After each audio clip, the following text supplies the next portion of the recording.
तो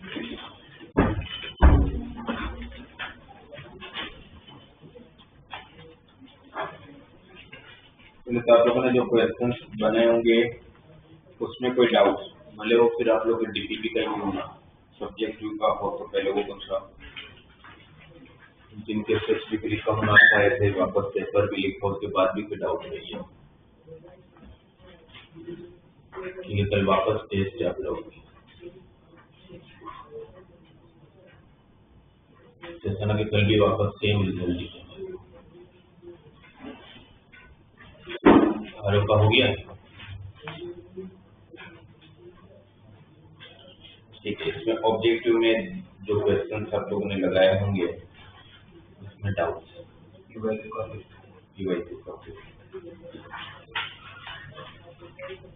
देखो पहला सेंटेंस को अगर आप समझ सकते हो तो बहुत सिंपल हो जाता है कि एक ऐसा जियोमेट्रिक प्रोग्रेशन है consisting of all the positive terms each term equal to the sum of the next two term. आप उस प्रोग्रेशन में कोई भी टर्म उठा लो कोई भी टर्म वो टर्म उसके नेक्स्ट दो टर्म के एडिशन के बराबर है। तो फिर सबसे बेस्ट है मैं पहले ही टर्म उठाता हूँ तो ए जो है वो किसके बराबर है A R plus A R square के बराबर। ये फिक्स क्वेश्चन सब फर्स्ट सेंटेंस का मतलब इससे रेशियो ढूंढना है मतलब है तो कॉमन है कितना हो जाएगा 1 equal to R plus R square plus R minus 1 equal to 0। Quadratic equation बन गया। सोल्व करूंगा तो R equal to -1 plus minus root of B square -4 into A into C divided by 2 तो आर क्या हो जाएगा -1 plus minus root 5 divided by 2। तो R की दो वैल्यू है -1 plus root 5 by 2 -1 minus root 5 by 2। But उसमें बोले कि पॉजिटिव टर्म से आर नेगेटिव होने नहीं वाला है तो आर इसमें पॉजिटिव होगा तो -1 plus root 5 by 2।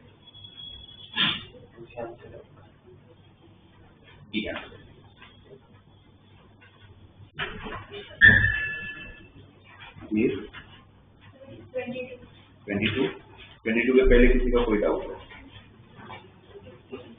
18 given sum of the first n terms of an AP is 2n plus 3n square. Another AP is formed with the same first term and double of the common difference. The sum of the n terms of the new AP. ये जो 18 question में जो information दिया हुआ है first वो क्या दिया हुआ है आप लोगों के हिसाब से ये जो 2n plus 3n square वो क्या है Sn।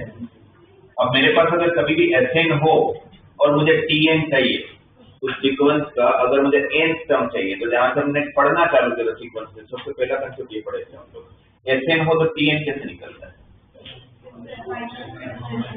Sn minus S of है ना क्योंकि Sn का मतलब क्या है कि भाई मेरे पास फर्स्ट n टर्म्स का एडिशन है फर्स्ट n टर्म्स का एडिशन। अगर मुझे एग्जैक्टली n टर्म ही चाहिए तो मैं यहाँ तक का एडिशन फाइंड कर लेता हूँ उसको माइनस कर लूंगा Sn में। तो Sn दिया था आपके पास 3n square plus 2n S of n minus 1 का मतलब क्या होगा जहां पर भी n है वहां पर n माइनस 1 तक आ जाएगा करेक्ट। अब इसको सॉल्व करोगे तो 3n square plus 2n minus यहाँ पर ब्रैकेट ओपन किया जाएगा तो 3n square minus 6n plus 3 plus 2n minus 2 ये 3n स्क्वायर कट हो जाएगा plus 2n minus 2n cut हो जाएगा minus minus plus 6n 3 minus 2 is 1 आगे माइनस था तो 6n माइनस 1 ये उस सीक्वेंस का Tn टर्म है। इसका फर्स्ट टर्म क्या होगा 6 माइनस 1 5 राइट।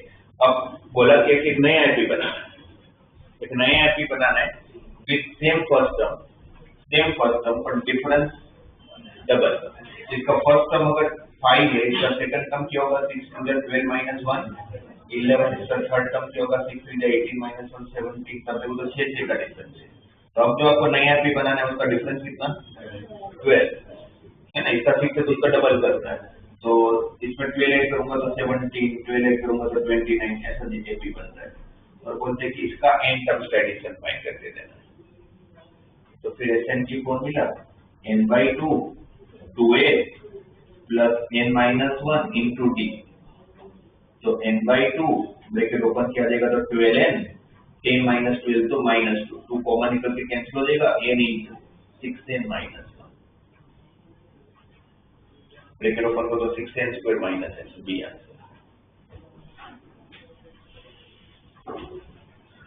22 ना मीन कहाँ इंसर्ट किया जाता है? तो 22 सेकंड 20 सेकंड क्वेश्चन में क्या बोला हुआ है आपको?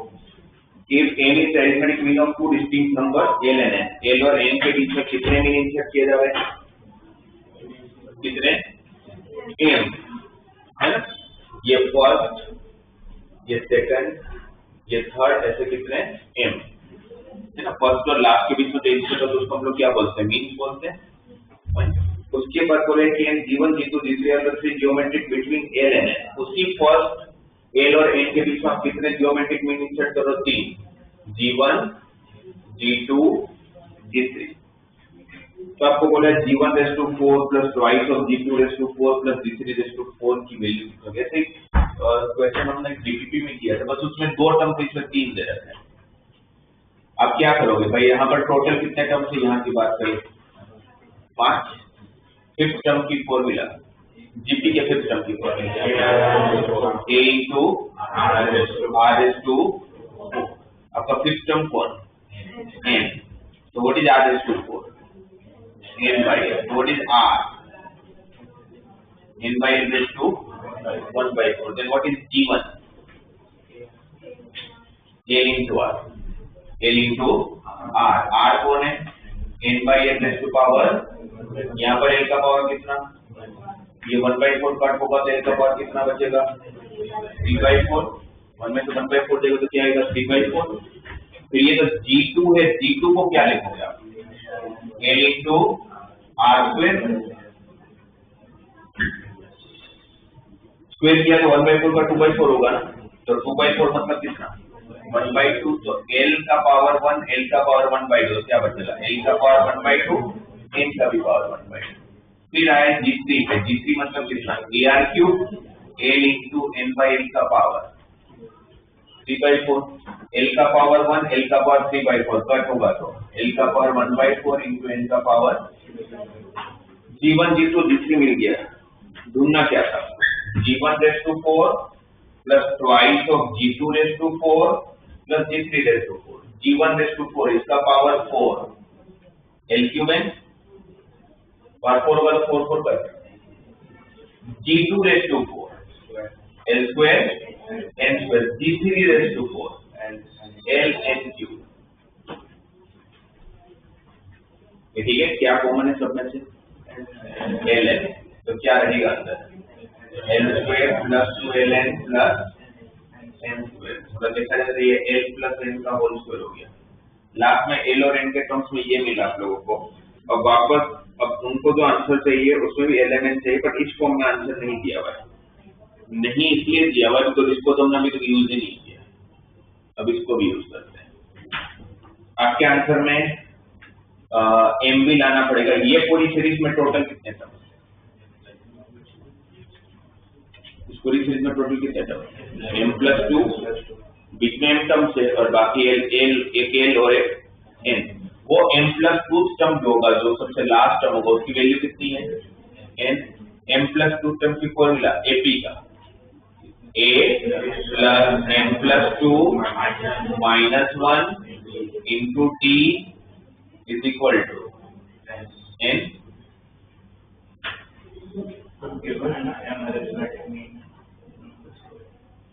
m is the arithmetic mean of two distinct। अच्छा सॉरी मेरी इंटरप्रिटेशन गलत है, मैंने अब ध्यान से पढ़ रहा हूँ।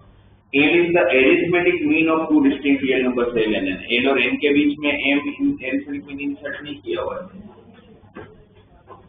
है ना, ये इंटरप्रिटेशन गलत। उन्होंने पहले से दिया कि l और n का arithmetic mean का नाम उन्होंने m दिया हुआ है, तो फिर l और n का arithmetic mean को तो क्या लिखोगे आप लोग? डायरेक्टली l plus n/2, वो m दिया हुआ है। मैंने गलत पढ़ लिया, मैंने पढ़ा कि m means insert between the l and n। ऐसा नहीं है, m is the arithmetic mean of two distinct real numbers l and n। तो उसका arithmetic mean ही m दिया हुआ है, तो l plus n ही कितना हो गया? फिर तो 2m। तो डायरेक्टली पुट कर लूंगा 2m का square, answer is 4m square है।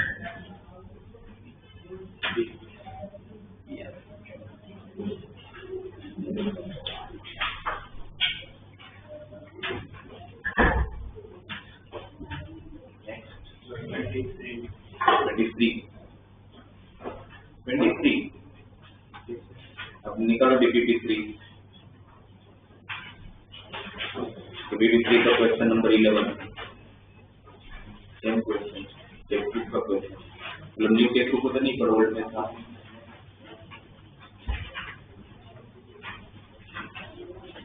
ठीक है वापस देखते हैं इसका एंड टर्म बताओ आप मेरे को। Sigma n cube upon sigma 2 minus 1 और सिग्मा n क्यूब की फॉर्मूला क्या होती है? n into n plus 1 by 2 n into n plus 1 divide by 2 का और नीचे सारे ओड नंबर के एडिशन ओड नंबर के एडिशन क्या होता है? n square. तो ये n स्क्वायर और ये n स्क्वायर कैंसिल क्या रहेगा?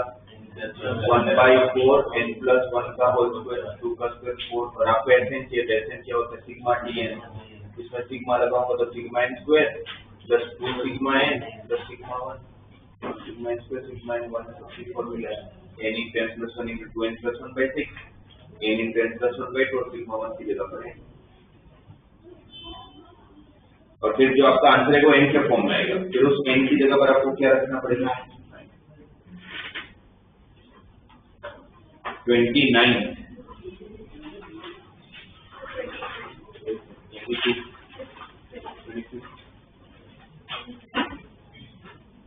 सीरीज देखिए बताओ 25 कौन सी टाइप की सीरीज बन रही है? पहला टर्म 1 इंटीजर 3/5 1 इंटीजर 3/5 क्या हो जाएगा? 8/5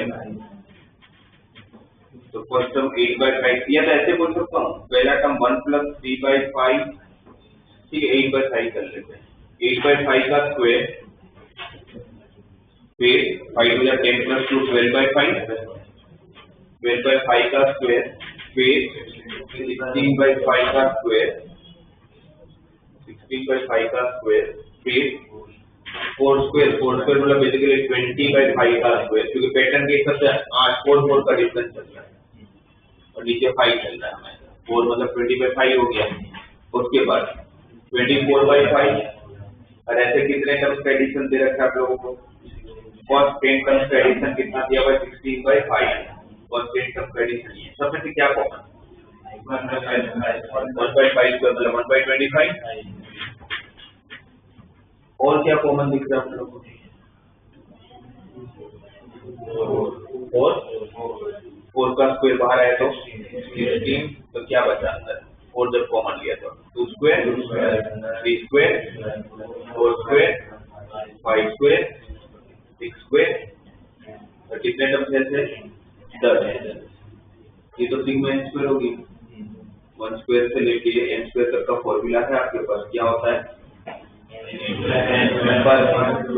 बस उस फॉर्मूला का एक 1 स्क्वायर भी सीखिए जब काम करता है प्लस 1 स्क्वायर कर ले तो जाना कहाँ तक था? 10 स्क्वायर तक है ना 7 स्क्वायर 8 स्क्वायर 9 स्क्वायर 10 स्क्वायर और 1 स्क्वायर प्लस किया तो सामने माइनस हो गया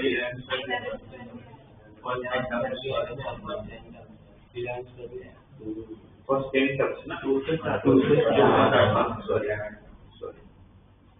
10 स्क्वायर और 11 स्क्वायर तो फॉर्मूला होती है n plus 1 into 2n plus 1 divide by 6 minus 1 16/25 ये 6 to the 12 11 to the 22 into 23 minus 1 16/25 सामने आप लोगों का आंसर दिया हुआ है 16/5 है तो मतलब 16 कट कर लिया जाए और इसको सोल्व करते तो 22 into 23 506 minus 1 505 divide by 25 ये 5 ही कैंसिल कर लेते हैं तो 505 divide by 5 yes.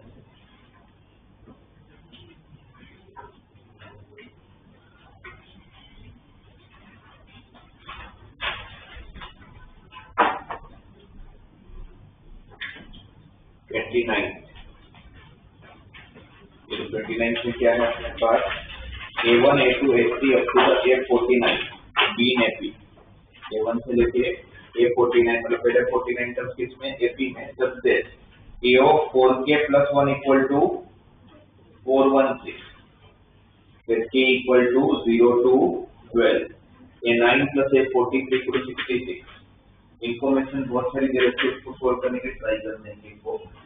Sigma A of 4k plus 1 sigma हटाते हैं तो कौन कौन से टर्म की बात हो रही है? a1 फिर a5 है ना, ऐसे हो रहा है। Sigma of a equal to 0 to 12 a of 4k plus 1 equal to 416। k की जगह पर 0 रखा a1 आया, k की जगह पर 1 रखा a5 आया, k की जगह पर 2 रखा a9 आया, k की जगह पर 12 रखा a49 आया। और देखा जाए तो आपको इसमें से a9 और a43 का एडिशन 66 दिया हुआ है, और a1 से लेके a14 पूरी की पूरी सीरीज किसमें है? AP में। a1 और a5 के बीच का डिफरेंस कितना होगा पता है? ये सीरीज की किसमें होगा? AP में होगा, क्योंकि सबके बीच का डिफरेंस सेम है, 4 का डिफरेंस है। जो पहले डिफरेंस D का हुआ करता था वो डिफरेंस 4D का हो जाएगा। सही है, इसको a1 ही रहने देता हूं। a5 को क्या लिखोगे? a1 plus 4D। इसको क्या लिखोगे? a1 plus 8D। a49 को क्या लिखोगे? a1 plus 48D। इसमें आप लोगों का ये कितने टर्म है? a1 से 49 मतलब 4 के गैप में, तो 13। जैसे 13 भाई 0 से चालू हो रहा है, कहां तक से जा रहा है? 12 तक। तो 0 से चालू होकर 12 तक, तो कितने टर्म है? 20 तो हुआ, सॉरी 13 हुआ। तो a1 कितनी बार ऐड हुआ? 13 टाइम। तो 13 टाइम a1। फिर ये जो 4D वाला सीरीज है, 4D 8D फिर 12D होगा, फिर लास्ट में 48D है। तो क्या कॉमन इसमें से? 4D क्या रहेगा अंदर? 1 plus 2 plus 3 up to the 12 है ना। 13 टाइम a1 प्लस 4D फिर 1 से लेके 12 n into n plus 1 divide by 2, correct. तो ये 2 टू जा 4, दोनों से क्या कॉमन है? 30 ना। क्या बचेगा? a1 plus 24D 2 into 12 24D equal to 416। ये 30 की तरफ जाएगा तो डिवाइड में जाएगा, डिवाइड करोगे तो 32। ठीक है, तो आपको एक रिलेशन मिला, क्या मिला? a1 प्लस 24D किसके बराबर है? 32 के बराबर है। और एक रिलेशन कितना अननोन है इसमें? 2 और एक रिलेशन चाहिए, और एक रिलेशन दिया हुआ है a9 plus a43। a9 plus a43 की वैल्यू कितनी? 66। a9 का answer a1 plus 80 a43 a1 plus 42D equal to 66। 2a1 plus 50D equal to 66। तो a1 plus 25D equal to 33। ये आपका फर्स्ट रिलेशन, ये आपका सेकंड रिलेशन। दोनों को अगर सब्ट्रैक्ट किया जाए तो a1 कट, 24D में से 25D गया, minus D equal to 32 minus 33 -1, तो D इक्वल टू 1। D को 1 रखो तो a1 आपका 8 आ रहा है। किसमें भी रख दीजिए, a1 8 आया, D 1 आया। फिर आपको इतना होने का क्या बचेगा? a1 square plus a2 square up to 17 square, मतलब जो पूरी सीरीज थी ना एपी की, उनका स्क्वायर का एडिशन। अब एपी का स्क्वायर करोगे तो वो एपी में रहना जरूरी नहीं है। जरूरी क्या नहीं है? नहीं होगा ही, राइट। एपी का जो अब इसमें टर्म कैसे बनेंगे? पहला टर्म 8 होगा, नेक्स्ट टर्म 9, तो डिफरेंस 1 का, तो 8 9 10 11 12 ऐसे चलकर इनका स्क्वायर करो। अगर मैं 64 81 100 121 144, ये थोड़ी ना एपी है, ये एपी नहीं है। आपको ऐसे सीरीज का पहले 17 टर्म्स का एडिशन चाहिए, है ना। क्वेश्चन के हिसाब से इंडिविजुअल टर्म का स्क्वायर का एडिशन अगर 140 am है तो m की वैल्यू कितनी? बोले इंडायरेक्टली इस सीरीज के फर्स्ट 17 टर्म्स का एडिशन चाहिए। तो आप लोग मुझे बताओ कैसे करेंगे इस सीरीज का फर्स्ट 17? कट dn टर्म ढूंढ लेंगे, उससे सिग्मा लगा देंगे। एक ही ऑप्शन है मेरे पास सर, उसका लास्ट टर्म 24 का स्क्वायर देगा, 17 तक जाएंगे तो 24 सिग्मा करेंगे, उसमें से सिग्मा 7 से माइनस करेंगे।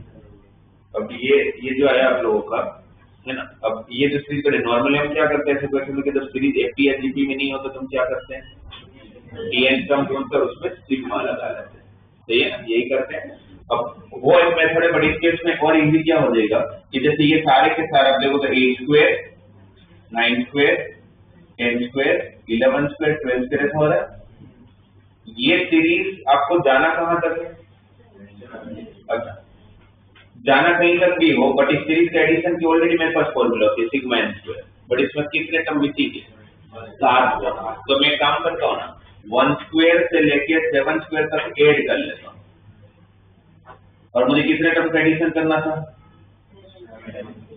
17 का, तो उसमें आपने कितने टर्म ऐड किए 7, तो आप कितने टर्म का एडिशन कर रहे हो 24, पहले 17 टर्म का एडिशन करना था, उसमें आपने इतने ऐड किया और 7 टर्म आपने ऐड कर दिया, तो आप कितने टर्म का एडिशन करोगे 24 टर्म्स का एडिशन करोगे, और उसमें सब क्या माइनस कर लोगे 1 square plus 2 square plus 3 square से लेके कहां तक, दोनों में फॉर्मूला सेम लगा सकते हो, कौन सी सिग्मा एन स्क्वायर वाली। इसमें आप लोग सेम की जगह पर 24 डालोगे और इसको सेम की जगह पर 7 डालोगे।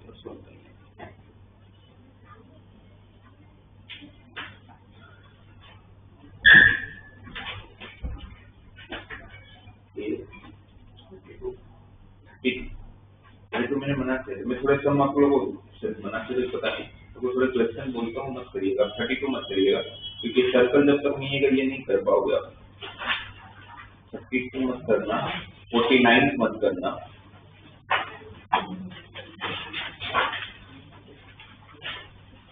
अच्छा 50 वाले क्वेश्चन में प्रिंटिंग मिस्टेक है, तो आपको भी दिख जाएगा 2c2 है ना, सेकंड ब्रैकेट में देखोगे तो y of 2c2 plus 3c2, फिर लास्ट वापस 2c2 आया, तो सीधा पर क्या होना चाहिए nc2। तो कैसे करोगे, अब जब बात हुई है तो मेरे को बता भी दो। 50 वाला क्वेश्चन गलत जगह पर है, इसी पर सीरीज की जगह पर इसको पीएनसी में होना चाहिए था, या बाइनोमियल में होना चाहिए। कैसे करें 50 वाला क्वेश्चन, राइट, 2c2 को क्या लिखेंगे 3c3, फिर कौन सी identity nc of r plus nc of r minus 1 equal to n plus 1 dr। फिर 62 63 65 ये सब मत करिएगा,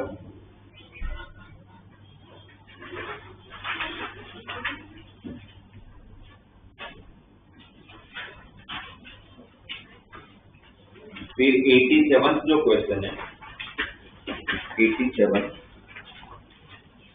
उसमें ऐसे कि let for n equal to 1 to up to the 50 n be the sum of the first sum of the infinite geometric progression, वो first term is n, वो n की जगह पर n स्क्वायर कर लो।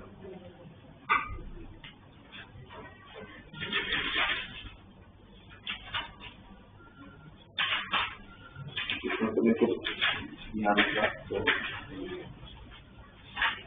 तो 32 अभी छोड़ दो।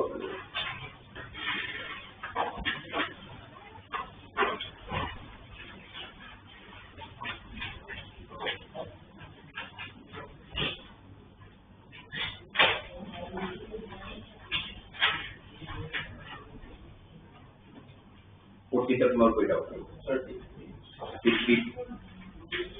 33 आपका 33 में कहते हैं the sum of the first in terms of non-constant AP, non-constant AP A1 A2 A3 up to the A1 A2 A3 का एडिशन कितना दिया हुआ first in terms of 50n plus n into n minus 1 by 2 into value.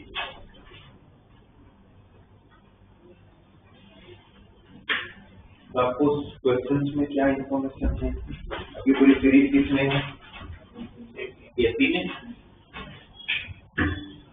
तो AP के addition की अगर हम formula use करें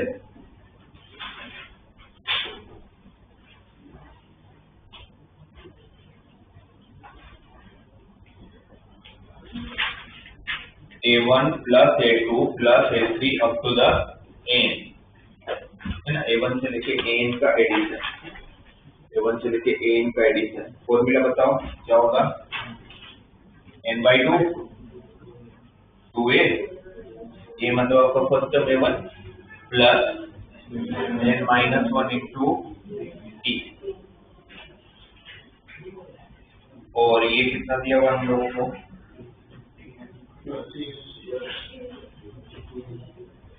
Tn plus n into n minus 7/2 into a, जहाँ पर आपको बोला गया कि a जो है वो एक कांस्टेंट वैल्यू है, a जो है वो आप लोगों का कांस्टेंट वैल्यू है, तो आपको d और a50 चाहिए। इसका मतलब ये है कि मुझे इस पूरे को इस फॉर्मेट में कुछ कन्वर्ट करना पड़ेगा, है ना, जिससे हम कंपेयर कर सके। यहाँ पर सबसे पहले क्या दिख रहा है आप लोग को ब्रैकेट के बाहर n/2, तो यहाँ पर ब्रैकेट के बाहर आपको n/2 लिखना चाहिए। n तो चलो कॉमन नहीं, तो क्या रहेगा अंदर 50 plus n minus 7 into 8 divide by 2, पर आपको n/2 चाहिए तो 2 भी कॉमन लो, तो क्या बचेगा यहाँ पर 100 plus n minus 7 into 8, right. फिर वापस कंप्लीट किया तो चलो n/2 आ गया। फिर आपको यहाँ का टर्म क्या चाहिए 2a1, तो 100 को क्या लिख सकता हूँ मैं 2 इंटू 50, राइट, प्लस यहाँ पर n माइनस 1 इंटू डी है, तो अगर n माइनस 1 इंटू डी लाना है मुझे, तो यहाँ पर क्या लिख सकता हूँ मैं n माइनस 1, आपके पास माइनस 7 है और आपको चाहिए सिर्फ n माइनस 1 ही, तो n माइनस 1 को क्या लिखोगे n माइनस 1 माइनस 6,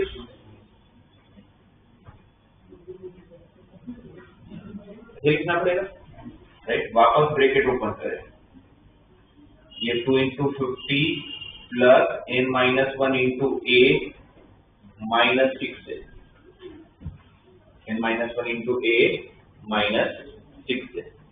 ये क्वेश्चन में दिया है कि a आपका एक कांस्टेंट वैल्यू है, तो a अगर एक कांस्टेंट वैल्यू तो 6 से भी कांस्टेंट वैल्यू होगा, तो 2 इंटू 50 माइनस 6 है plus n minus 1 into a, क्योंकि आपको इस n माइनस 1 को ब्रेक करना जरूरी है, क्योंकि आप ये n माइनस 1 अगर मैं n टर्म्स का एडिशन कर रहा हूँ तो यहाँ पर तो n माइनस 1 ही आना चाहिए, उसको आप कुछ नहीं कर सकते, ये कुछ भी हो सकता है, ये कुछ भी हो सकता है, ये कुछ भी नहीं हो सकता, ये n माइनस 1 ही होगा, क्योंकि ये तो फॉर्मेट बता रहा है मेरे को, n टर्म्स का एडिशन का फॉर्मेट है वो, तो आप इसमें और इसमें तो कुछ चेंज नहीं कर सकते, वो तो जैसा है वैसा ही चाहिए आपको सामने।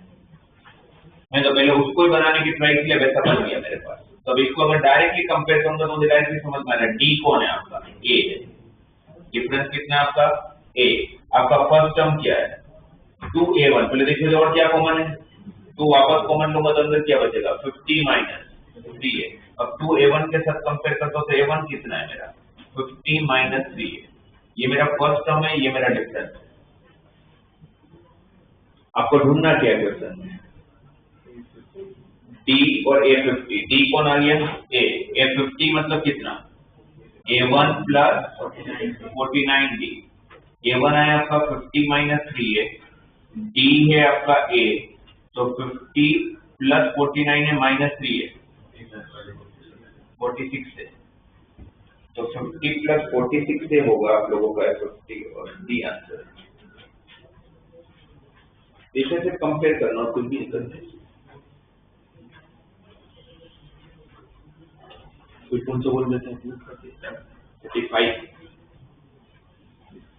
5 नंबर सारे नेपे, sum is 25 and product is 2520।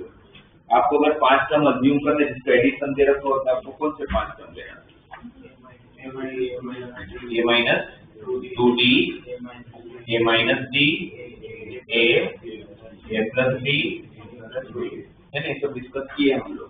ये पांचों का एडिशन मिलके कितना, बस ऐसे 500 का एडिशन कितना 5 है, जो कितना दिया हुआ है 25, तो a कितना हो गया 5, फिर मिडिल टर्म तो मुझे पता भी चल गया 5 है। फिर क्या बोला है कि उनका प्रोडक्ट जो है वो कितना है 2520, if one of this 5 number is -1/2 then the greatest number among them. Okay ठीक है, मतलब बेसिकली आपको पांचों नंबर एक बार पता करना, a मिल गया, अब सिर्फ क्या बाकी है d, a की जगह पर 5 रख लूंगा, सबका प्रोडक्ट होगा तो 5 minus 2d into 5 minus d into 5 into 5 plus d into 5 plus 2d is given 2520. 5 minus 2d, 5 plus 2d. 25 minus 4d square. 5 minus d, 5 plus d. 25 minus d square. ये 5 गया डिवाइड में, तो 5 जब डिवाइड में जाएगा तो 504, ठीक है। ये रिलेशन मिला आपके पास 25 minus 4d square into 25 minus d square equal to 504। अभी अगर आप डायरेक्टली ब्रैकेट ओपन करोगे तो d raised to 4 के टर्म आएगा। हो सकता है कि वो आपको थोड़ा टेंशन दे। एक काम कर लेते हैं, d square को t ले लेते हैं।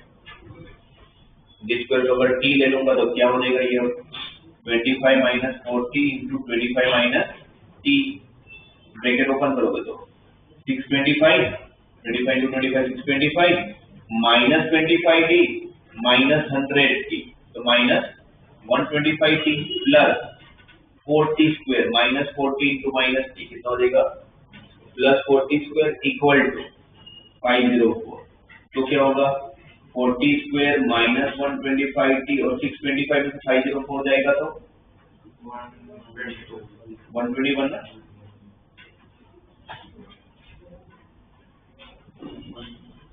सही है। तो अब आप लोगों के पास एक क्वाड्रेटिक इक्वेशन आ गया, 40 स्क्वायर माइनस 125t और प्लस 121। इसके फैक्टर्स ही क्या होंगे, क्योंकि 121 प्लस 4 125 हो जाता है, उसी का प्रोडक्ट है यहाँ पर। तो 40 square minus 40 minus 121t plus 121 equal to 0। तो क्या कॉमन यहाँ से, 40 यहाँ से माइनस 121, एक फैक्टर ये हो गया, एक फैक्टर t माइनस 1 होगा। तो t इक्वल टू 121/4 और t इक्वल टू 1। t मतलब कौन, d स्क्वायर। t कौन सा हमारा, d स्क्वायर। t अगर आपका d स्क्वायर था तो d की वैल्यू प्लस माइनस 11/2 और यहाँ पर d की वैल्यू प्लस माइनस 1। अब d की मेरे पास चार पॉसिबल वैल्यू आ रही है, plus 11/2 minus 11/2 plus 1 minus 1। But इस चार में से कौन सा लेना, इसलिए और एक इंफॉर्मेशन दिया कि इस 5 में से एक टर्म जो है वो आप लोगों को कौन है, -1/2। उससे एक चीज तो पक्की है कि d +1 और -1 नहीं हो सकते, क्योंकि बीच में एक टर्म आपको ऑलरेडी 5 आ चुका है।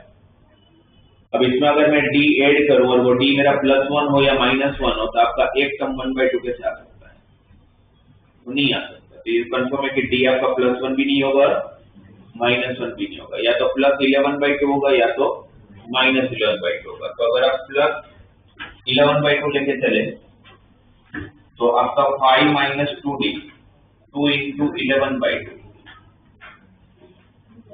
फिर a minus d।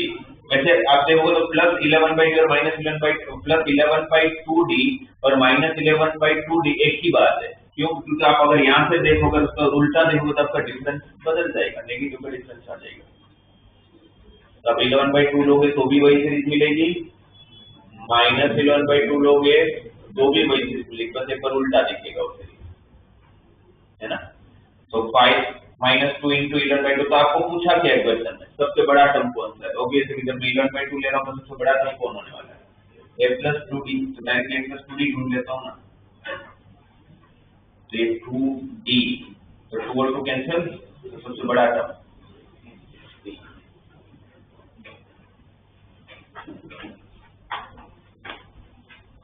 इसमें मेन था वही कि टर्म कैसे अज्यूम करते हो, वो ऑलरेडी डिस्कस करें।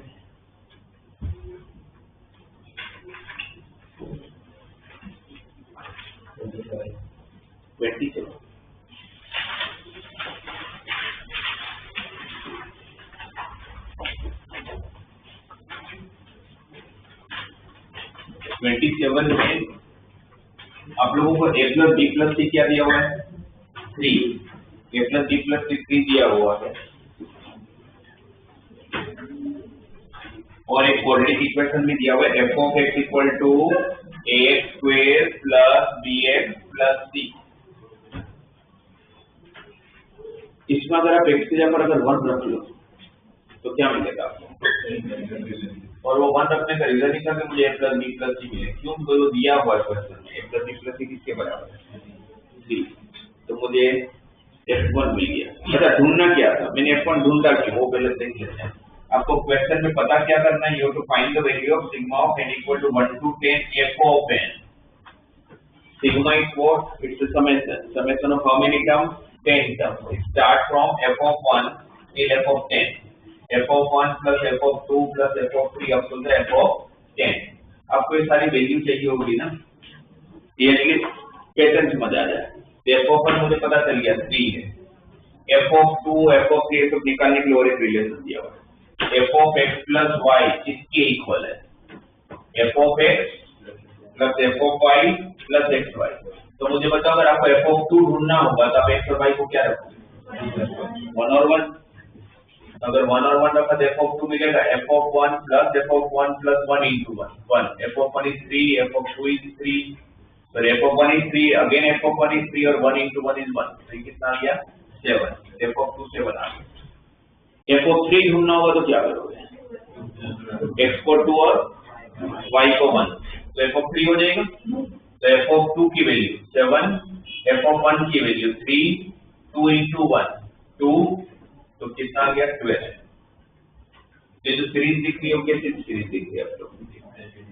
डिफरेंस किसमें है? एफी में। इसका और एक केस कर लेते हैं। f of 4 ढूंढना होगा तो 3 plus 1 करोगे, तो f of 3 का आंसर 12, f of 1 का आंसर 3 और 3 into 1 3, तो 12 plus 3 15, 15 plus 3 18। यहाँ का डिफरेंस 4, यहाँ का डिफरेंस 5, यहाँ का डिफरेंस एफी में। और ऐसे सीक्वेंस को हम कैसे ढूंढते थे? एक पेयर छोड़ के लिख लेते थे। इसका n टर्म पता करने के लिए एक पेयर छोड़ के लिख लेते थे, और फिर जब हम लोग सब्ट्रैक्ट करते थे तो कौन सी सीरीज मिलती थी हमें? एक से छोड़ के क्यों लिखते थे? क्योंकि डिफरेंस मतलब एपी मिल जाए। तो ये सीरीज आप देखो ना किसमें आ चुका है? एपी में। और ये माइनस टीएन को इस तरफ शिफ्ट करूंगा तो सीधा टीएन 3 से लेके इस टर्म तक आपका पूरा सीरीज किसमें है? एपी में। एपी के एडिशन की फॉर्मूला हमें पता है। अच्छा, कितने टर्म्स का एडिशन हो रहा है? n, क्योंकि 3 की कंसीडरेशन में हो रहा है। तो n/2 2a plus n-1 difference 1 का है, क्या हो जाएगा? n/2 into n plus 5, ये आपका tn है। फिर मैंने क्या बोला, हमेशा जब भी tn ढूंढोगे तो एक बार वेरीफाई करना ही करना है। 1 रखा 1 plus 5 6 हुआ, 6/2 3 हुआ, ये 1 था तो 3 चाहिए। 2 रखा तो 2 plus 5 7, 7 into 2 14, 14/2 तो 7 चाहिए। मतलब 2 से हम देख लिए बराबर है। tn मिलने के बाद क्या करना है? सिग्मा लगा दूंगा, है ना? Sn equal to sigma tn, तो 1/2 into sigma n square plus pi sigma n, bracket open करोगे तो n square और pi n। sigma n square की formula n into n plus 1 into 2n plus 1 divided by 6, sigma n की formula n into n plus 1 divided by 2। फिर इसको simplify मत करो, क्योंकि सिंपलीफाई करने के बाद भी तो हमें n की जगह पर लास्ट में क्या रखना है? कितने टर्म्स का एडिशन फाइंड करना है? 10। जब 1 से लेके 10 तक गए तो 10 टर्म का, तो फिर 10 को भी 10 रख दो, क्यों सिंपलीफाई करना है ना? डायरेक्ट n की जगह पर 10 रख लोगे, आंसर आ जाएगा।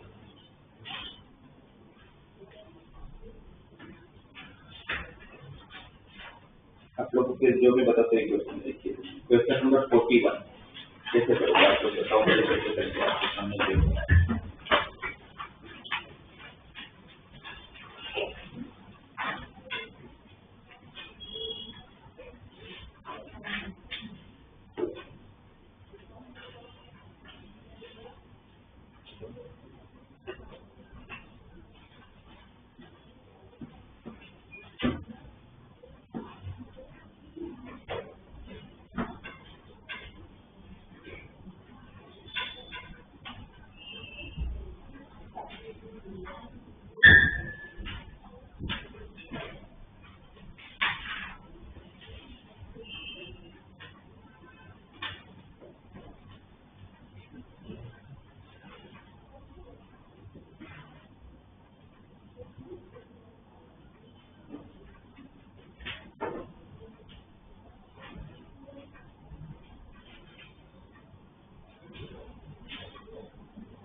क्या दिया हुआ आप लोगों को 2 + 1 + x। 3 का मैं किसमें दे रखा है एक ही में। पहले तो मुझे बता कौन सा कंसेप्ट पकड़ किसी की मिनिमम वैल्यू ढूंढनी है या मैक्सिमम वैल्यू ढूंढनी है तो कौन सा AM is greater than GM and GM is greater than GH। जब भी आप लोगों को मिनिमम मैक्सिमम वैल्यू ढूंढना है तो कौन सा concept AM is greater than equal to GM and GM is greater than equal to HM। Book list बना दीजिए आप लोग। तो उसके हिसाब से कौन से 3 टर्म है आपके पास 2 * 1 + x + 2 ये टर्म हो गया plus f of x plus 3x plus 3 इसका एरिथमेटिक मीन मतलब कितना डिवाइड बाय 3 कितने टर्म है 3 तो उसका मीन कैसे निकलोगे एरिथमेटिक मीन डिवाइड बाय 3 करोगे किससे बड़ा greater than equal to geometric mean 3 number का ज्योमेट्रिक मीन कैसे निकालते हैं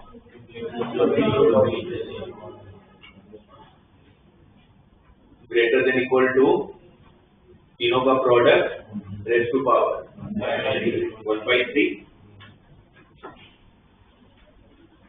राइट। मतलब तीनों का प्रोडक्ट करोगे 2 * 1 + x + 2 * 1 - x। वैसे मेरे हिसाब से इसमें ये भी नहीं करते तो चलता because AM greater than equal to GM but यहाँ पर अगर इसको देखोगे 2 * 1 + x + 2 * 1 - इसको लिखना कैसे लिख सकता हूँ 2 × 2 x लिख सकता हूँ ये 2/2 x कैसे 2 x डिवाइड में चला गया माइनस x का प्लस f of x ऐसे देन यहाँ पर 3 x मतलब 3 - ओके 3 - x तो 3 प्लस 1/3 राइट। यहाँ से क्या कॉमन है 2 क्या कॉमन है यहाँ से 2 तो अगर यहाँ से 2 कॉमन है तो अंदर क्या रहेगा 2x plus 1/2 plus f of x plus ये 3x प्लस 1/3 ठीक है। इसकी मिनिमम वैल्यू बता दो ये हम ऑलरेडी क्लास में बात कर चुके हैं। नंबर और उसका रेसिप्रोकल का एडिशन हमेशा 2 या 2 से ज्यादा होता है या तो फिर -2 या -2 से कम होता है। कैसे पता चलेगा 2 या 2 से ज्यादा है कि -2 या -2 से कम पॉजिटिव होगा तो 2 या 2 से बड़ा और एक्सपोनेंशियल टर्म ऑलवेज पॉजिटिव होता है क्योंकि लोग का इनवर्स है ये। तो ये आप लोगों का हमेशा 2 या 2 से बड़ा होगा। ये पूरा आंसर हमेशा 4 या 4 से बड़ा होगा पर ये 2 से बड़ा है उसको इंटू 2 करोगे तो किससे बड़ा आएगा ग्रेटर देन इक्वल टू 4 ही आएगा और ये नंबर का सूत्र reciprocal greater than equal to 2 ही आएगा। तो इसलिए तो कंफर्म हो गया कि भाई अगर मैं कुछ भी नहीं करूं अगर इसकी मिनिमम वैल्यू तो 4 है इसकी मिनिमम वैल्यू 6 है तो उसमें आप कुछ ऐड कर दो तो f of x greater than equal to confirm हो गया ना 6 से तो बड़ा ही है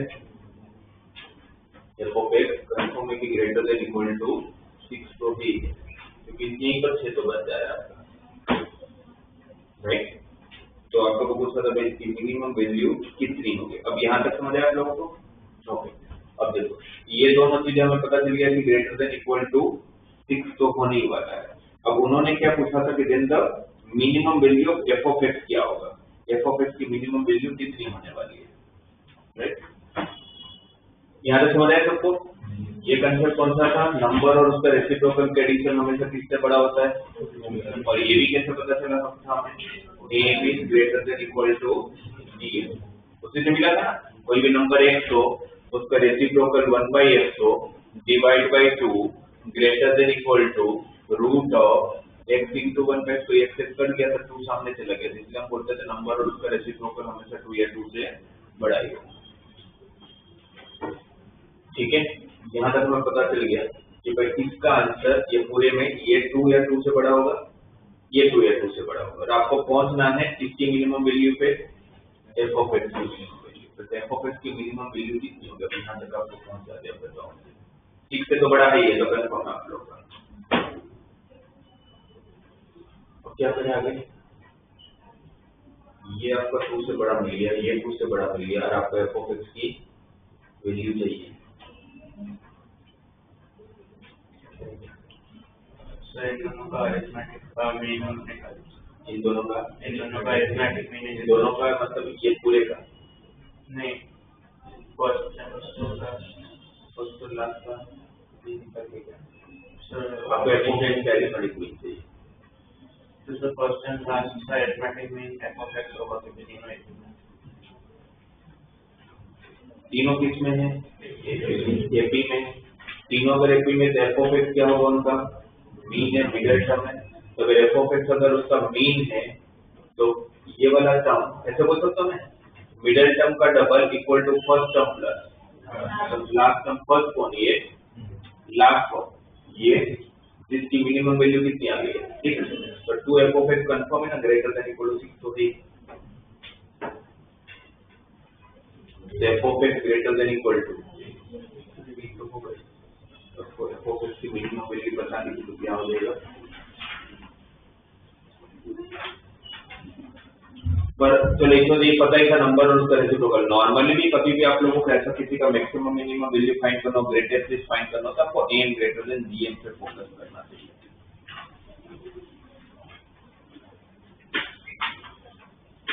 क्वेश्चन नंबर 43।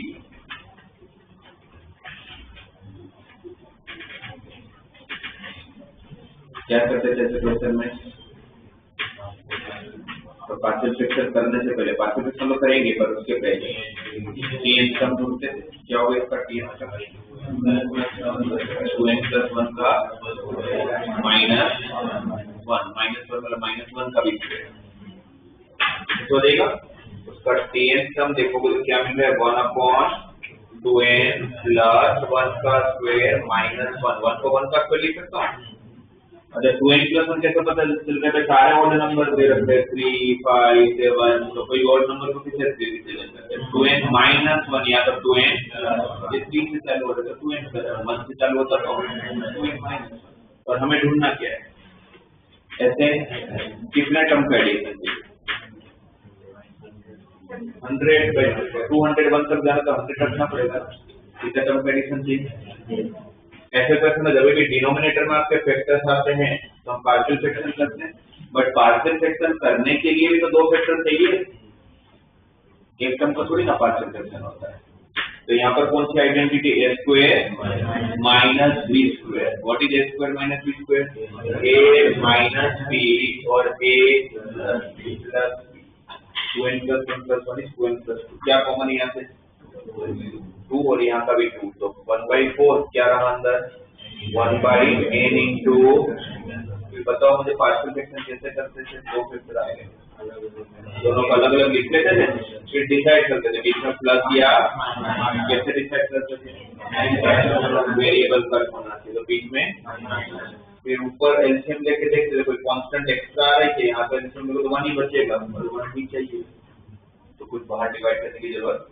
तो वो ऊपर 2 बचता था तो बाहर 2 से डिवाइड भी करता। अब ये आ गया, फिर तो आपको पता है कैसे क्वेश्चन होता क्या? सारे टर्म कैंसिल हो जाते हैं। कौन कौन से टर्म है? बहुत मतलब जब n को 1 रखा होगा तो 1, और सबसे बड़ा टर्म कौन होगा? जब n को 100 रखा होगा, ये बचेगा आपके पास। एलसीएम लोगे तो 100 डिवाइडेड बाय 101 का आंसर इज 25/10।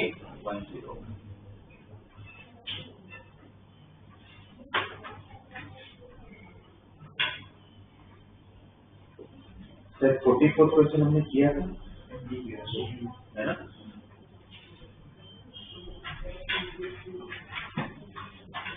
तो मैंने सर लास्ट क्लास में आपको और एक चीज बताई, तो e⁻x की सीरीज।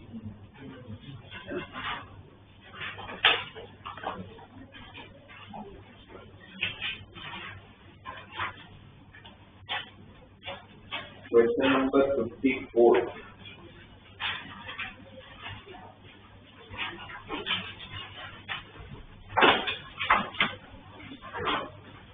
लोग के प्रॉपर्टी याद है सारे? लोग में पावर कहाँ जाता है नंबर का, बाहर, और बेस का पावर वो भी बाहर जाता है, बट रेसिप्रोकल। तो लोग में अगर बेस सेम हो तो एडिशन का क्या होता है, मल्टीपल, और माइनस हो तो डिवीजन। 54 आपका हर एक टर्म में आप देखो तो बेस का पावर दिया हुआ है। पहले टर्म में का पावर कितना है 1/2, वो जब बाहर जाएगा तो रेसिप्रोकल पे जाएगा, राइट। फिर सेकंड टर्म में का पावर क्या दिया हुआ है 1/2, वो भी बाहर जाएगा तो क्या हो जाएगा रेसिप्रोकल। तो क्या हो रहा है पूरी series 2 time log a of x plus 3 time log a of x plus 6 time log a of x। फिर क्या है 11 time log a of x। तो सब में से क्या common, log a of x क्या रहेगा अंदर 2 प्लस 3 प्लस 6 प्लस 11 ऐसे रहेगा। फिर देखते हैं वापस आगे क्या दिया। Also s of 24x equal to 1093, मतलब ऐसे 24 टर्म का एडिशन कितना है 1093, और s12 of 2x का आंसर कितना है 265। मतलब दो इंफॉर्मेशन दिया हुआ है क्योंकि दो अननोन है ना, a और x दो अननोन है, इसलिए दो इंफॉर्मेशन दिया हुआ है। पहले तो एक सीरीज का एडिशन चाहिए होगा आपको, कैसे करोगे इसका डिफरेंस किसमें में, यहाँ पर डिफरेंस कितना है 1, यहाँ पर डिफरेंस 3, यहाँ पर डिफरेंस। इसका एसएन कैसे फाइंड करना वो आपको पता है, एक्सपेंस छोड़ के जो लिख करते थे तो सबसे पहले टीएन मिलेगा, फिर उसमें सिग्मा लगाओगे तो एसएन मिलेगा, और अभी जो आपका आंसर है वो किसके टर्म आएगा एन के टर्म। तो लोग तो चलो है लोग ये ऑफिस तो सब कुछ कर ही नहीं सकते, वो तो ठीक है ही, पर अभी इसका जो आंसर है वो किसके टर्म आएगा एन के टर्म्स में। और वो फिर आप लोगों को इन्फॉर्मेशन जो दे रखा है कि s12 किसके बराबर, s24 ऑफ x किसके बराबर दिया हुआ है 1093। तो उसमें जब n की जगह पर आप 24 रखोगे तो आपको एक रिलेशन मिलेगा किसके टर्म में, आप इसका 2 plus 3 plus 6 plus 11 up to the tn term. फिर इसी को अगर मैं अलग से वापस लिखूं तो कैसे लिखूंगा 2 plus 3 plus 6 plus 11 up to the t of n minus 1 plus tn। Subtract करते थे ये माइनस tn होता था, दूसरी तरफ शिफ्ट करते थे ये tn आया, 2 minus 0 2 हुआ, 3 minus 2 1 हुआ, 6 minus 3 3 हुआ, 11 minus 6 5 हुआ। सीरीज किसमें आया एपी में कितने नंबर अपना yn माइनस 1, तो हमने कंसिडरेशन में लिया नहीं है। अगर 2 को कंसिडरेशन में नहीं लिया है इट मींस आपके पास कितने टर्म्स है n माइनस 1। तो अब इसमें अगर हम लोग फॉर्मूला लगाए तो क्या होगा n minus 1/2 2a plus n minus 1 10 minus 2 into difference 2। यहाँ का 2 कॉमन निकल के कर लेते हैं तो क्या अंदर रहा 2 plus n minus 1 into n minus 2 plus 1, n minus 1 10 minus 1 का square, n minus 1 into n minus 1 n minus 1 का स्क्वायर, ब्रैकेट ओपन करोगे तो n square minus 2n plus 1, तो कितना हो गया n square minus 2n plus 3। ये क्या मिला आपको tn टर्म। अब उसमें अगर आप n को 1 रख रहे हो तो चेक कर लेते सही आ रहा है कि नहीं। 1 रखा तो 1 प्लस 3 4 माइनस 2 2 सही है, 2 रखा तो 2 का स्क्वायर 4 प्लस 3 7 माइनस 4 तो 3 बराबर है। tn आने के बाद sn रखोगे, sn is sigma n square minus 2 sigma n plus sigma 3। तो सिग्मा n स्क्वायर की value n into n plus 1 into 2n plus 1 divided by 6 sigma n into n plus 1 by 2 और 4 ये 2 पर कर लेता हूँ सिग्मा 3 3n। ये जो आंसर है वो इसका आंसर है, इसकी जगह पर अब मैं इनको रिप्लेस कर रहा हूँ और फिर मेरी इंफॉर्मेशन के हिसाब से आपको क्या दिया हुआ है s24 of x equal to 1093, s24 of x equal to ये आप लोगों को sn of x मिला था, उसमें इन x की जगह पर कितना डालने को बोला है और सर n की जगह पर क्या रखने को बोला है 24। क्वेश्चन के case 24 of x equal to log a of x, log a of x। इसका आंसर ये था, उसमें n की जगह पर क्या रखने वाले हो 24। अगर n की जगह पर 24 रखा यहाँ पर तो 24/6 4, 24 प्लस 1 25, 25 to 4 100, और यहाँ पर 24 into 2 48, 48 plus 1 49 into 100 4900, वो 4900 आया। फिर यहाँ पर 24 रखा था 24 into 25 600 ना, और 3 into 24 72, 4900 में से 600 गया 4300 प्लस 72 4372। इसका आंसर है 4372, जिसमें मुझे 24 ऑफ x की वैल्यू ऑलरेडी दिया हुआ है क्वेश्चन में। कितना है 1093। कितना दिया 1093। तो log a of x equal to क्या आ गया 1093 अपॉन 4372। ये फर्दर किसी से कैंसिल होता होगा 1093 और हाँ सही है 1/4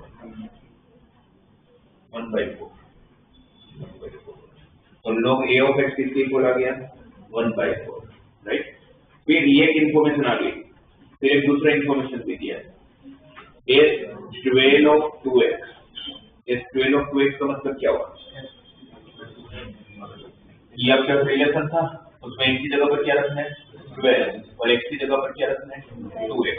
तो s12 of 2x is equal to log a of x की जगह पर 2x, x की जगह पर 2x, और इसका जो आंसर आया था वो ये रहा, उसमें n की जगह पर 12। तो अगर इसमें 12 रखोगे तो क्या आएगा आंसर, तो फिर पर देख लेते हैं। 12 रखा तो 12/6 2 into 13 into 27, फिर माइनस 12 into 13 25 अच्छा 12 रखना है सर 25।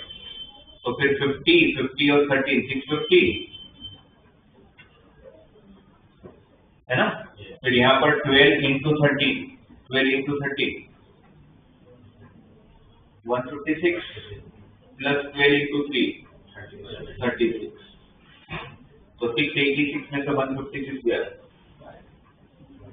ना, 686 में से 156 गया, तो कितना बचेगा 530।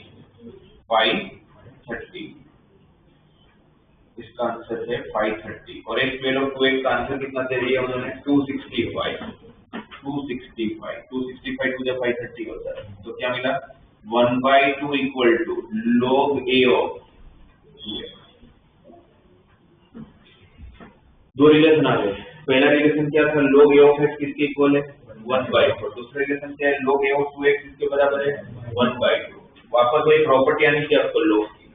log में मल्टीप्लाई का क्या होता है एडिशन, इसको क्या लिखोगे log a of 2 plus log a of x equal to 1/2। log a of x का आंसर 1/4 1/4 इस तरफ जाएगा तो 1/2 माइनस 1/4 log a ऑफ 2 किसके बराबर है 1/4। सही है। log हटाना क्या था, log हटाने तो कैसे बनता था, log हटाओ देख क्या बन जाएगा a का पावर 4 या 1/4। log हटेगा तो a का पावर हो जाएगा ना ये, तो a raised to 1/4 कितना 2, तो 1/4 दूसरी तरफ जाएगा तो 4, तो a equal to 2 raised to 4 equal to 2 raised to 4 16। तो ये ढूंढना था 16। इसमें log की भी प्रॉपर्टी चाहिए और fp का वो सीक्वेंस वाला तो चाहिए कि डिफरेंस एलिमेंट हो तो क्या करना चाहिए।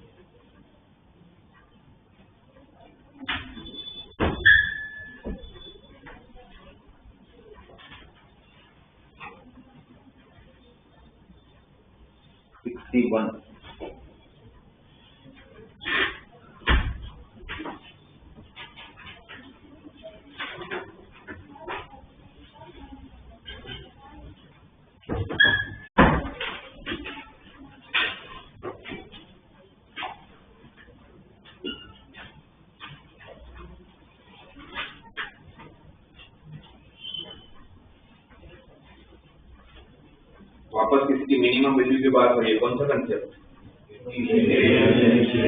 बस उसको यूज करेंगे कैसे तो सही है आप लोग की बात है।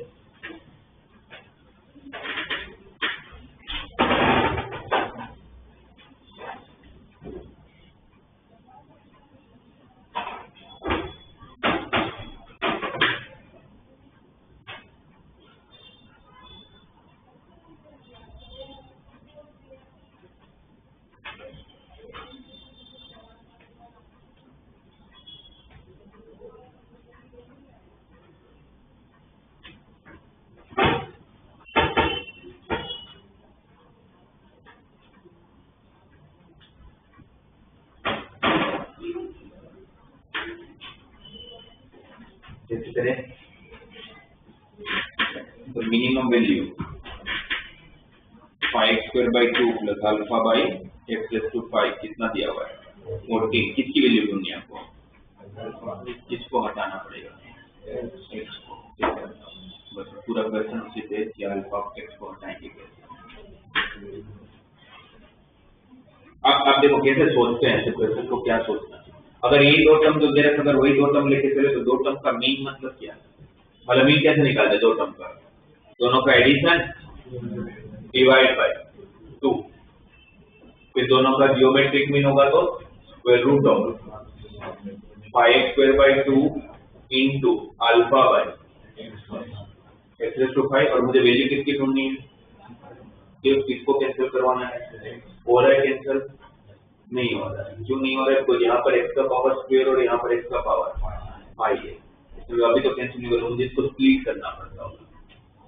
वो याद है फिर a दिया होता तो फिर a⁴ से तो तुम a को a/4 4 बार लिख लेते थे, क्लास में डिस्कस हुआ, वैसे आपको स्प्लिटिंग करना पड़ेगा इन दोनों को, जिससे यहाँ से x कट होता है, यहाँ पर x² 2 कितनी बार दिया हुआ है 5 बार, 5 टाइम है ना, तो अगर 5 टाइम x² 2 है तो इसको अगर 5 बार अलग अलग लिख लो,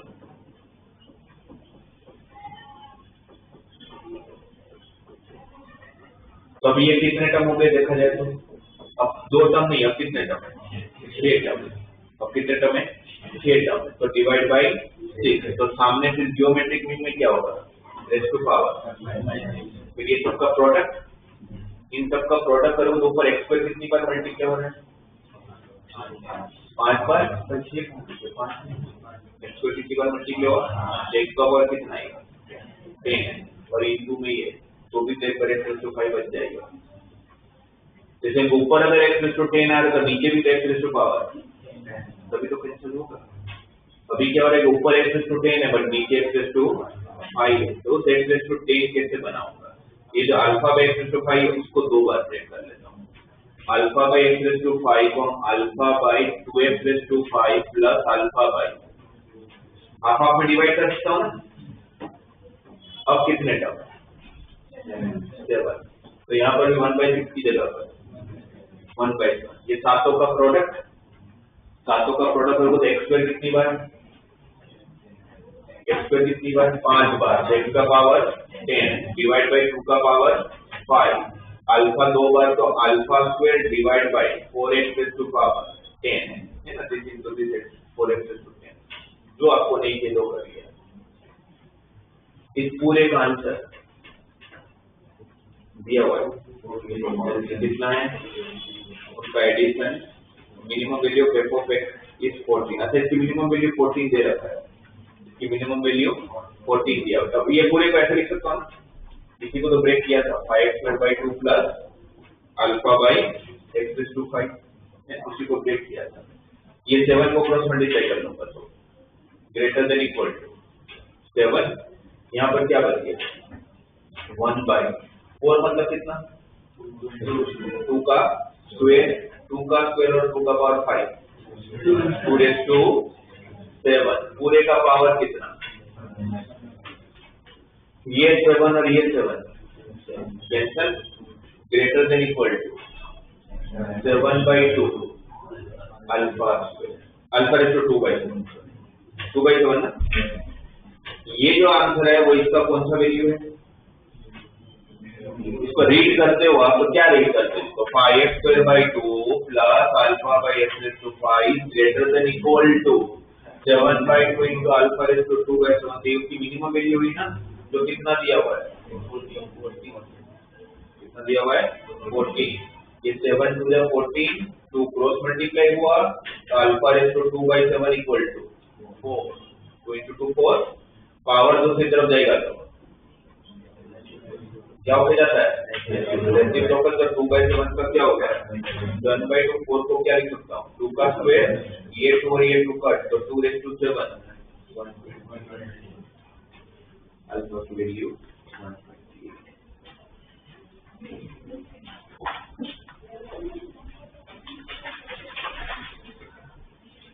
तो AMGM पहले तो मिनिमम एकदम देखा मतलब AMGM यूज करना बताना चाहिए। फिर आप लोग इसके बाद एक बार क्वेश्चन चेक करिएगा, क्वेश्चन नंबर 92।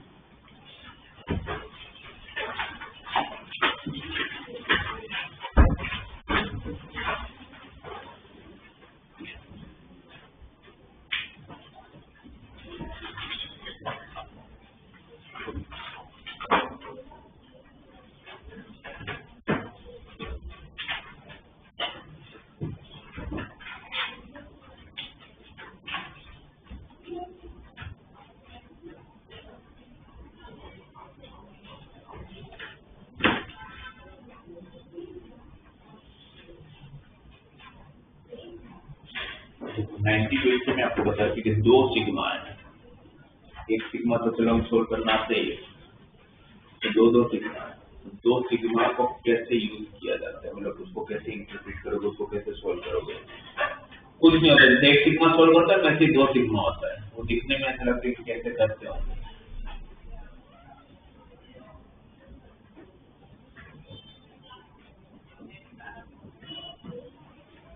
एक बार की फ्लो कैसे करते हैं।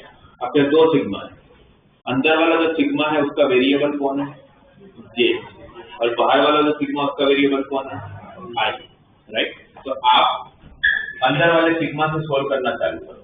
जे की मिनिमम वैल्यू 1, तो sigma of i equal to 1 to 10 minimum of i comma 1। J को क्या लिया पहले मैंने? 1, बट वो जे 1 से चलो कि जा कहां तक रहा है? 10 तक, तो ये तो 1 रखा। फिर sigma of i equal to 1 to 10 minimum of i comma 2। J पहले 1 रखा था, फिर 2 रखूंगा, फिर वही जे 3 रखेंगे। ऐसे ही चलते चलते जे कहां तक पहुंचेगा? 10 तक। ये मैंने अंदर वाला सिग्मा सोल्व कर लिया। अब बाहर वाला सिग्मा सोल्व करूंगा।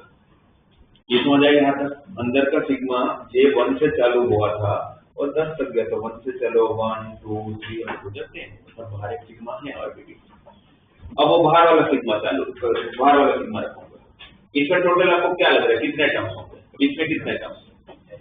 10। इसमें 10, हर एक में 10 होंगे, तो टोटल ये 100 टर्म्स है। टोटल कितने टर्म्स है? 100 टर्म्स, राइट। अब ये इसका मतलब क्या होता है? Minimum of i comma 1।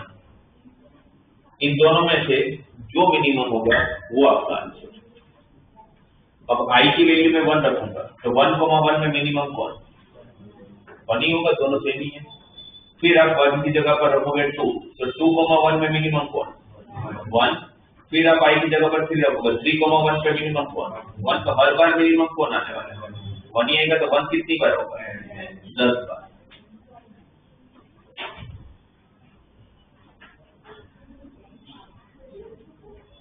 समझ आया? फिर आप लोगों का यहाँ पर आ जाओ, इसका काम हो गया। यहाँ पर जब आऊंगा तो आई इक्वल टू, इसमें 10 टर्म ही होंगे, 1 से चलो 10, पर उसमें कौन मिनिमम को देखते हैं? आई को 1 रखा, तो 1,2 में मिनिमम कौन? 1। फिर 2 रखा, 2,2 पे मिनिमम कौन? 2। फिर 3 रखा, 3,2 पे मिनिमम कौन? 2। फिर 4,2 पे मिनिमम कौन? तो हर एक में 2 ही मिनिमम होगा। तो 2 कितनी बार? 9 टाइम, और एक 1 आए। फिर यहाँ और एक करके पैटर्न समझ आ जाएगा आपको कि कैसा चलना है। जब 1 रखा आपने, तो 1,3 पे मिनिमम कौन? 1। 2,3 पे मिनिमम कौन? 2। 3,3 पे, फिर हर बार 3, तो 3 कितनी बार 8 टाइम्स, यहाँ पर 2 कितनी बार था 9 टाइम्स, 3 कितनी बार है 8 टाइम्स, उसके बाद में 4 कितनी बार होगा 7 टाइम्स। तो आप लोगों का जब ये पूरी सीरीज चल रहा है तो क्या क्या पता चल रहा है 1 कितनी बार होने वाला है, यहाँ पर 10 टाइम, डिवाइड में भी ब्रैकेट 1 1 है, ब्रैकेट में 19 टाइम कितनी बार होगा, पर देखो ना यहाँ पर तो 1 कितनी बार आ गया 10 बार, पहले ही ऐसे कितने ब्रैकेट है आपके पास 10 ब्रैकेट है, ऐसे कितने ब्रैकेट है 10 कम है ना, तो कितने ब्रैकेट है 10 ब्रैकेट, उसको पहले ब्रैकेट में 1 कितनी बार है 10 बार, और बाकी हर ब्रैकेट में 1 कितनी बार होगा 1 बार, तो बाकी ब्रैकेट बचे कितने 9, तो 1 कितनी बार होगा 19 टाइम, 1 है 19 टाइम। अब 2 पे आते हैं, 9 बार से चालू हुआ है ना, और बाकी सब में 1 बार 2 होगा, तो कितनी बाकी कितने ब्रैकेट बचे 8 ब्रैकेट बचे ना, तो 9 बार यहाँ पर बाकी 8 बार, तो दिख रहा है आपको क्या होने वाला, फिर 3 कितनी बार होगा 15 बार, दो का डिस्टेंस में चल रहा है, 4 कितनी बार होगा 13 टाइम्स, वैसे आगे बढ़ते बढ़ते 5 कितनी बार होगा 11 टाइम्स, 6 कितनी बार होगा 7 कितनी बार होगा 7 टाइम्स है ना, 8 कितनी बार 5 टाइम्स, 9 कितनी बार 10 कितनी बार 1 टाइम, 10 ही बार होगा, जब लास्ट में 10 को 10 आया होगा ना तो 10 मिनिमम हो जाएगा, ये हुआ एक ही बात। अब बी पे जाओ, बी एग्जैक्टली उल्टा है, बी एग्जैक्टली उल्टा है, बी क्या दिया हुआ है sigma of i equal to 1 to 10, sigma of j equal to 1 to 10, maximum चाहिए आई को मा जे का, तो वैसे ही पहले जे को ऐसे लिख लूंगा सेम, बस मिनिमम की जगह पर क्या लेना है जो दोनों में से बड़ा होगा वो लेना है, तो फिर सबसे ज्यादा बार कौन आने वाला है, इसमें मिनिमम आंसर सबसे ज्यादा 1 आया, उसमें कितनी बार आता है उल्टा है ना। जब बी की बात करेंगे तो 1 से कितनी बार होगा एक ही बार, तब जब 1 1 होगा तो मैक्सिमम 1 है, बाकी हर जगह पर 1 मिनिमम होने वाला है। फिर 2 कितनी बार 3 टाइम्स, 3 कितनी बार 5 टाइम्स, 4 कितनी बार, उसी तरह से पूरा लिखूंगा तो 10 कितनी बार, आपको बोला इन दोनों का एडिशन कर दो, फिर तो वही गया, ये ए है ये बी है, इन दोनों का एडिशन करो तो हर चीज 20 बार है, 19 + 1 20 टाइम्स, 17 + 3 20 टाइम्स, 15 + 5 20 टाइम्स, हर नंबर कितनी बार 20 टाइम्स, तो 20 कॉमन ले लूंगा, अंदर क्या रहेगा 1 + 2 up to the 10, 1 से लेके 10 का addition n into n + 1 divide by 2, तो कितना हो जाएगा 11 into 5 55, 55 into 2 सॉरी 1100 ना, तो आपका कितना आंसर देगा 1100। तो अगर आप लोग कभी भी अगर एक से ज्यादा सिग्मा दिख जाए तो ज्यादा लोड मत लो, अंदर से सिग्मा से चालू करो, अंदर का सिग्मा पहले उसके बाद बना लेना। इसमें भी अच्छे से एपीजीपी का कोई काम नहीं, तो बस इसको 2 सिग्मा को सोल्व कैसे करते वो आपको बता देंगे।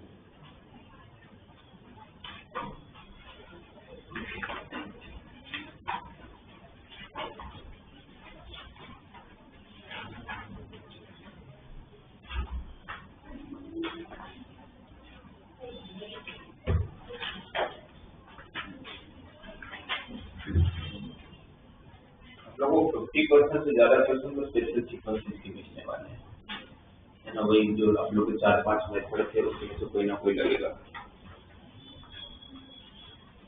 जिसको आगे प्रैक्टिस करो और फिर नेक्स्ट क्लास में और डाउट्स पूछो। नेक्स्ट क्लास में आप लोगों का इसके डाउट तो करवा हुआ है, साथ में फिर हम लोग नेक्स्ट सेक्शन में जाएंगे, क्योंकि अभी तक हमने 2 सेक्शन डिस्कस किए, ट्रिगो पूरा डिस्कस किया, अलजेब्रा में सिर्फ एक ही चैप्टर बाकी है देखा जाए तो, complex and quadratic equation. Complex मैंने आप लोगों को बोर्ड लेवल पे पढ़ा दिया, मतलब एनसीईआरटी को सॉल्व कर सकते हो, सिर्फ वही एक चैप्टर ऐसे कि जो बाकी सब हम लोग लास्ट में पढ़ेंगे, कोई को कोऑर्डिनेट ज्योमेट्री चाहिए जेडब्ल्यू लेवल पे डिस्कस करने के लिए। तो अब जो हमारा नेक्स्ट सेक्शन चालू होगा कोऑर्डिनेट ज्योमेट्री नेक्स्ट क्लास में। 4 सेक्शन है हमारे पूरे मैथ्स में, trigo, algebra, coordinate geometry and calculus. Calculus पूरा का पूरा आने वाला है आप लोगों का 12th। फिर बहुत बेसिक आएगा सबसे, आप लोगों को टेक्स्ट बुक में एक चैप्टर में लिमिट करके तो मैं एनसीईआरटी लेवल पे पढ़ा दूंगा। बाकी कैलकुलस पूरा अपने पढ़ने वाले हैं 12th में। तो अब जो अपना टाइम जाएगा 3-4 महीने एटलीस्ट, वो जाएगा पूरा कोऑर्डिनेट ज्योमेट्री पढ़ने, राइट। तो नेक्स्ट क्लास में आप लोग पहले मुझे इसके डाउट्स बताओगे जो भी है आपके। 1-2 और क्वेश्चन मुझे बताने आप लोगों के साथ, टाइम हो गया तो नेक्स्ट क्लास में डिस्कस करूंगा। जैसे मिनी स्टेट की सीरीज बताई थी ना आप लोगों को, वैसे तो बहुत सारी सीरीज है, बट और एक सीरीज अभी के लिए सीखने के लिए आपके पास एक लोग की सीरीज होती है, लोग 1+x की, तो मैं आपसे नेक्स्ट क्लास में डिस्कस करूंगा।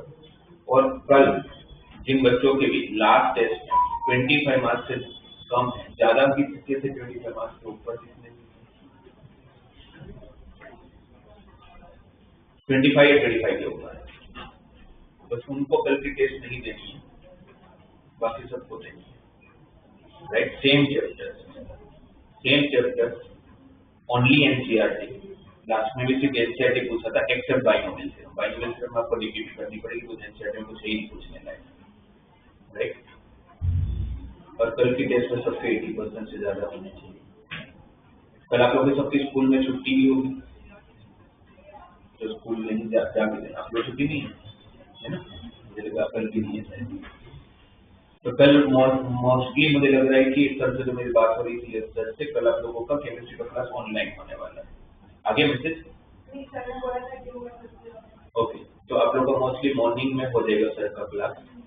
तो आप लोगों को कैसे रखना है, क्योंकि जो टेस्ट देने के बाद मेरे 1 घंटे का रेगुलर क्लास भी होगा, तो क्या टाइम रखा जाए। तो छुट्टी आप लोग की, और मोस्टली आप लोगों को केमिस्ट्री का क्लास होगा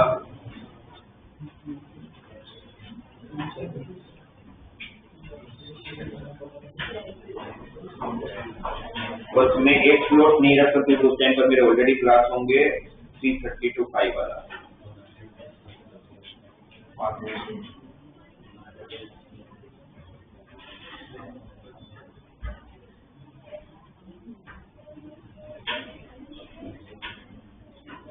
सर का कल मॉर्निंग से आप लोगों का 10:30 से क्लास है, 10:30 to 12।